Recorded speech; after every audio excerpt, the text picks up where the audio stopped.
Hello everyone. I've been wanting to do this video for a while, but what I want to do is highlight my special pens, fountain pens, and talk a little bit about which ones they are, why they're special to me, and anything that might be helpful to others looking at some of these pens.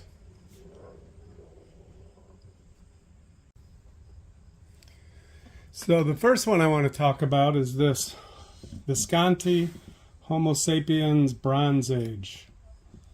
It's a nice pen, good size, has a vacuum filler. Pull that out, put your nib in the ink, push down, creates suction, and it sucks up the ink. But this is a very cool pen. It's actually made out of a lava from Italy, and they mix it with precious resin and make this pen. It's very hardy. It actually feels warm to the touch, and one of the advantages of it is because it's porous, it actually will wick out the moisture that might be in your hands. So it's not a cheap pen, but it might be a good option for someone with sweaty hands. But one of the number one reasons this is special to me is because my wife bought this for one of our wedding anniversaries several years ago. And we were at Anderson Pens in Chicago, and I was looking at less expensive pens, but I really had my heart set on this one. And it's got a palladium nib. Some people have had issues with these nibs and quality control issues, but this pen, they let me dip test it, and I just fell in love with the way it writes. It is an extra fine. It's a European extra fine, so it's not as sharp as a Japanese extra fine, but when I wrote with it, I just love the way the nib bounces. It's just the perfect width. You could use this for writing for fun or for business purposes, whatever the case may be, but I really loved it. And like I said, I was going to buy a less expensive pen, but there was an older gentleman in the store, and he said, buy what you really want. And it kind of spoke to my wife because she's all about values and deals and bargains. But she realized what he said was true, that I could buy 3, 4, 5 less expensive pens over the next year or two and actually spend more than I would have on this one pen. So why not buy the pen that you really have your heart set on? And because it was our anniversary weekend, it's just an extra special pen to me.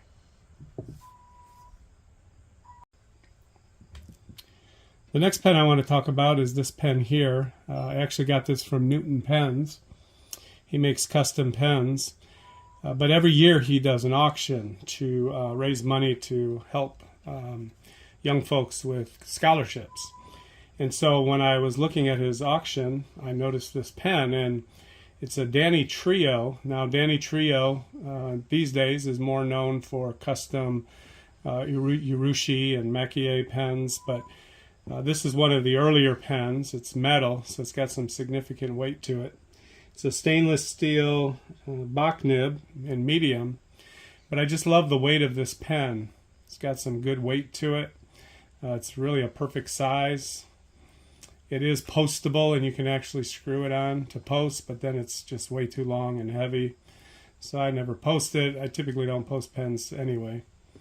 But I just love the way this pen feels in the hand. I love the way it writes. And it was even more special because purchasing it, I was able to contribute to a scholarship fund. The next pen I want to talk about is this Karas Customs pen. I forget the exact model name, but it's a metal pen as well. It's got some nice machining. This clip is just extra heavy duty and thick. You got some rivets there holding the clip in place. You can custom order the sections. So in this case, it's a olive green metallic body, but the grip section is actually made out of brass. And you can see that it's starting to tarnish and build up a little bit of a patina. It's got a nice medium Bach nib. But I actually bought this pen from Matt Armstrong from the Pen Habit. And back when he was reviewing pens, he had a website, and from time to time he would sell pens. So it was really cool to be able to pick this pen up and actually watch his review of this pen and how much he thought of the pen and really liked it. So this pen has a little special meaning to me as well, especially now that he's not doing pen reviews anymore.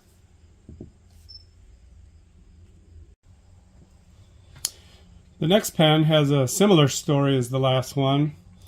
This is a Sailor Professional Gear or Pro Gear.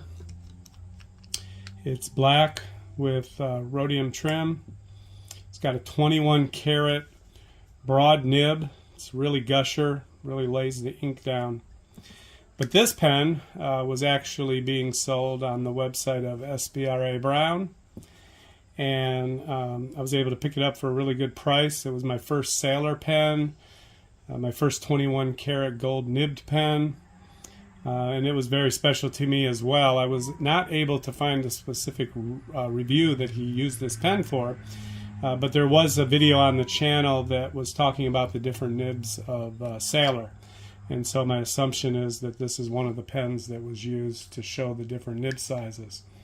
As I mentioned, it's a broad nibbed pen, and it just really lays down the ink very nicely.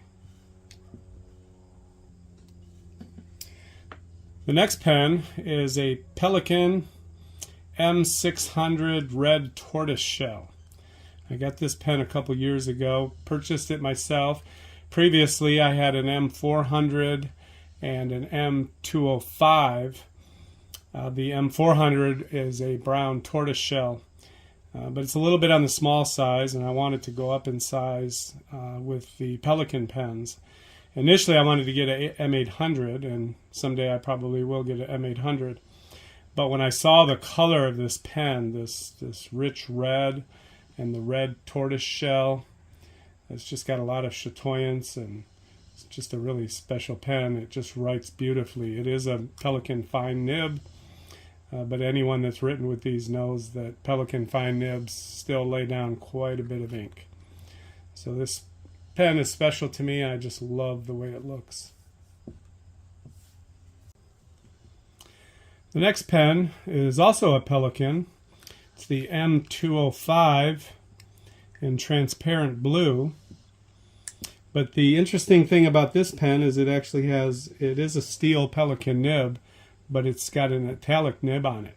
And I have not been able to find, since the time I bought this, maybe 5 years ago or so, I haven't been able to find italic nibs on Pelikan pens when you order them. I actually got this from Goulet Pens on their website, and it was actually in their bottom shelf section, so I was even able to save some more money. At the time, I had no idea what an italic nib is, and I know there's some differences across manufacturers, but in this case, the italic nib is really a lot like a stub, but it just writes beautifully. There's no sharp edges. I just love the way that this pen writes, and I do like the look of it, even though it does tend to be a little bit on the small size. The next pen is a Platinum Izumo in Tamanuri Urushi. It's a beautiful pen. It's got Urushi lacquer on it. It's a really nice size. It's not as expensive as some of the other pens out there in Urushi. But I got this pen from the Nibsmith, Dan Smith, at the Chicago Pen Show. Might have been 4 years ago or so. And this was one of the more expensive pens that I had bought up until that time. But I just love the look of this pen. I love the feel of the Urushi. You may not be able to see it here, but I love the way that the red kind of shines through, especially on edges or anywhere that it's starting to get worn down a little. So yeah, this pen is just a lovely pen, and I'm very happy that I was able to get a Urushi pen. This next pen is a blue Platinum 3776, and this pen, as some of you may know, also has a gold nib. It's a 14 karat gold platinum nib, but when I ordered this, it actually had a coarse nib. It's really bold, really broad, really laid down the ink. When I was at the Chicago Pen Show, I saw Richard Binder there, and he was grinding pens. And I had brought this pen with the hopes of getting a grind. Really didn't know what I wanted, so I handed it to him and just asked him to put the best grind on there that he thought the pen should have. And so he recommended an Architect nib, and he just did a wonderful job. I don't know if you can see any of the details here, but he took that coarse nib and ground it down to a magnificent Architect nib. So on an Architect nib, on the downstroke, it's a very nice, sharp, fine line. And then on the side strokes, it's very broad. And this pen continues to be a very juicy writer. Even on the downstroke, while it might be fine, it really lays down a lot of ink. So I was really happy to finally have a custom grind, and especially to have one done by the famous Richard Binder. This next pen is the first custom pen that I purchased. I was on Instagram and I came across an Instagram page from Leslie Pens. And Leslie Pens is somewhere out in California. As far as I can tell, it's just a small one-person shop. But when I saw the Instagram post of this, as you can see, it looks like a tropical beach. You've got the sand, the blue and the green water, and then you've got some darker blue, almost purple at the top. And I just fell in love with the way it looked. But in the picture, it had the background of a beach, most likely in Palawan in the Philippines or Tahiti, someplace like that. And I just thought that this pen just matched the beauty of that photo of that tropical paradise on the water. Beautiful pen.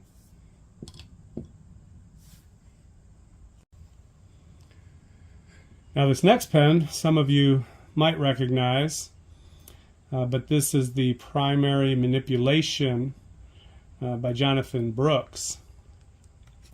And again, I saw this on Instagram as well. It was on a pen trading site on Instagram or page. And I had really wanted one of the Primary Manipulation pens. These were the blanks that he sold. And this pen was actually manufactured by River City Pens. I believe they're out in Pennsylvania. I had never heard of them, but I really love this Primary Manipulation, especially the way it looks from the ends, where you can just see the ribbons of the different colors that were put into this blank when he made it. But it's just a beautiful pen. It's a great writer, and it was pretty inexpensive considering that I was able to get one of those amazing Primary Manipulation pens. This next pen I actually won. It was a giveaway contest by Craig Roccanova on Instagram. He also has a YouTube channel.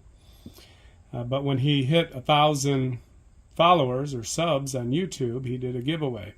And this is a Graf von Faber-Castell in Macassar wood. So the body here actually has Macassar wood. It's a beautiful pen, not inexpensive. It's a very expensive pen. Came in a beautiful wooden box, display box, which I still use to store pens and take pictures of pens with. But very beautiful pen, and it's extra special to me because it came from someone who was just starting up their channel, and I was able to support him, and I got this pen and didn't have to pay for it. So, love it. All right, 2 more pens. This next pen I got off of eBay, and it is from 1971. It's a Pilot Elite full size. So many of you that know the Pilot Elite pens are usually a almost pocket pen where you put the cap on the back to make it a normal size pen. But this is the full size pen that they made back then, and it has a manifold nib. And the manifold nib was developed and designed to be able to write on carbon paper. So it's got extra thickness to it. It's not very flexible. It doesn't bend at all. But it's a really nice, solid piece of gold on this nib. But if you notice, it has some Japanese writing characters on there. And when I looked this pen up, I was able to learn that it actually says the 60th anniversary of Osaka Contractor University. So I thought that was kind of cool that there's some history behind this pen. And 1971 is very close to my birth year. So it's a special pen to me, and I really like it. So this final pen is the Esterbrook Esty Prospector. Beautiful pen. It's got a lot of character to it. I don't know if you can see that shimmer and that shine, the sparkle. It's made with what's called a diamond cast resin. It's just full of sparkles. My wife actually picked this up at Anderson Pens up in Appleton, Wisconsin on our last anniversary. She picked this up for me. And we've been to Anderson Pens a number of times, both in Chicago and in Appleton. But she was up there doing some other things with a girlfriend, and she ran in and wanted to pick up a special pen for me for our anniversary. And this was actually the last one that they had in stock. It's got a fine nib, it writes really nice. It came with a nice presentation box. It came with a cloth for wiping down and shining pens. You can use it on your eyeglasses, etc. And it even came with a little roll of washi tape with some Esterbrook logos on it and the Prospector logos. So another special pen to me, purchased by my wife for our anniversary. And here's the first pen I started off with, the Visconti Homo Sapiens. So I hope you enjoyed listening and looking at these pens. And I wish you much luck and fun and happiness in your own fountain pen journey. Okay, take care. Bye-bye.